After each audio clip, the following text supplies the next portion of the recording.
Anti-Passback prevents a user credential, such as a card, fob, or PIN, from being used twice to gain access to the same area without first exiting that monitored area. This can prevent credentials from being passed from one user to another to gain access to the same area. Our example will be for a local anti-passback. This means that each controller configured will operate with just two areas, in and out. The three main components when creating anti-passback rules are areas, anti-passback settings, and anti-passback status. First, we will create areas that will be configured for our anti-passback rule. To create an area, click on the Sites and Areas icon in the System section. Enter the Edit screen for the site where you want the area to be created and press the Areas tab. All previously created areas for this site will be displayed.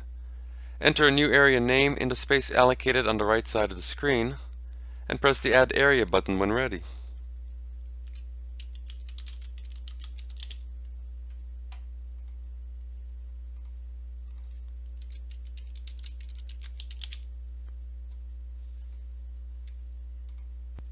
Create as many areas as needed. Now that we have our areas created, we will configure our anti-passback settings. In the Edit Site screen, press the APB tab. Turn on the appropriate settings. Auto Expire Daily will reset the user areas within the site at a specific time each day. APB Timeout will reset any user that is granted access after the timeout period, enabling that user access again without raising an APB violation. Ignore Door Contact will allow a credential presentation for a user through the area even if the door contact did not detect the door opening. Soft Anti-Passback will report APB violations throughout the system, but the user will be granted access. Exclude Supervisor Users means that users with the supervisor privilege are exempt from APB violations. For this example, we will turn on the Soft Anti-Passback option. This will display the anti-passback notification but allow the user access to the area. Press the Save button when done. These settings will be uniform for all areas throughout the site.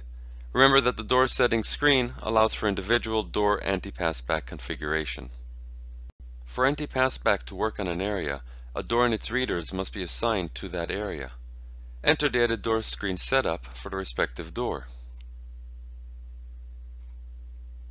and press the Areas tab. Note that areas can also be created directly from this screen. Select the area that Reader 1 grants access to from the drop-down list. Select the area that Reader 2 grants access to from the drop-down list. Select the Enable Anti-Passback checkbox. The door is now configured. Remember that doors without panels with the memory modules installed will report user area location changes when enabled, but will not make any anti-passback decisions. With the areas and readers configured, the system will now notify anti-passback violations. To override a site's anti-passback settings, press the following checkbox. Any changes made to these settings will only affect this specific door. Press the Save button when done.